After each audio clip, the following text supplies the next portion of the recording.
তিন শর্তে দেশপ্রেমিক সকল দলকে নিয়ে ইনসাফের বাংলাদেশ গড়তে চায় জামায়াতে ইসলামী। শুক্রবার এমন মন্তব্য করেছেন দলটির আমির ডাক্তার শফিকুর রহমান।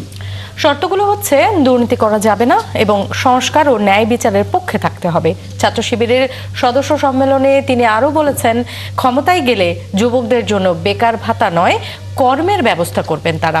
আরও জানাচ্ছেন শাহিদুজ্জামান সাকিব। ইসলামী ছাত্র শিবিরের কেন্দ্রীয় সদস্য সম্মেলন ঘিরে রাজধানীর চীন মৈত্রী আন্তর্জাতিক সম্মেলন কেন্দ্রে এই জমায়েত। যোগ দেন সারা দেশ থেকে আসা সংগঠনটির প্রায় ৭,০০০ সদস্য।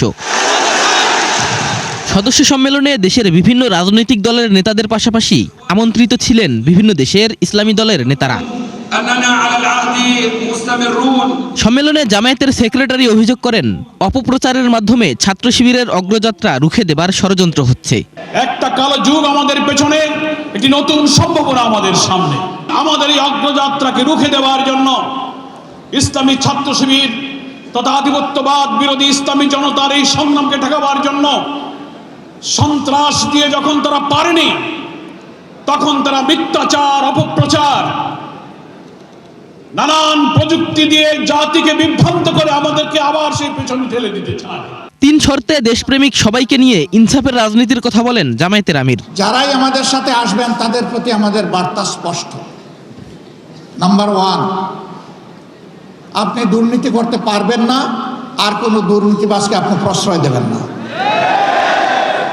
নাম্বার 2, সমাজের সকল ক্ষেত্রে সকলের জন্য সমান বিচার নিশ্চিত করা হবে।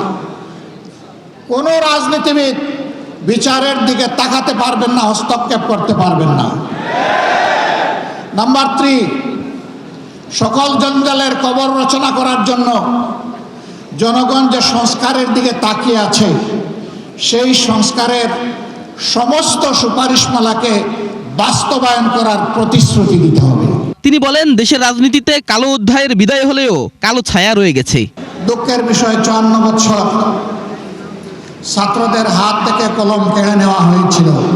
সেই কালো অধ্যায় আজকে বিদায় নিতে শুরু করেছে, কিন্তু কালো ছায়া এখনো জাতির উপর থেকে যায়নি। এই কালো ছায়াকে খতম করা পর্যন্ত আমাদের লড়াই, ছাত্র শিবিরের লড়াই অব্যাহত রাখতে হবে।